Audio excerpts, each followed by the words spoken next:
খালি পেটে ভুলেও 3টি খাবার খাবেন না। বিশেষ করে সকালবেলা যখন আপনি ঘুম থেকে উঠবেন তখন খালি পেটে আপনি 3টি খাবার কখনোই ভুলে খাবেন না। যদি খান তাহলে আপনার রক্তশূন্যতা এবং আয়রনের মতো বড় বড় রোগে আপনি আক্রান্ত হতে পারেন।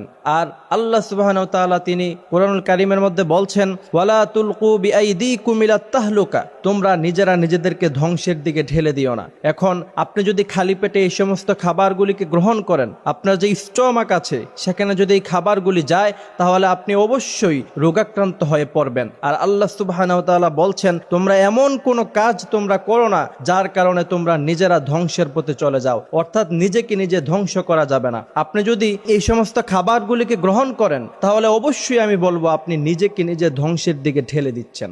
আমার ভাইরা, পেটের মধ্যে আল্লাহ সুবহানাহু ওয়া তাআলা স্টমাকের মধ্যে কিছু গ্যাস তিনি তৈরি করে থাকেন। এগুলি এতই পাওয়ারফুল, এই গ্যাসগুলি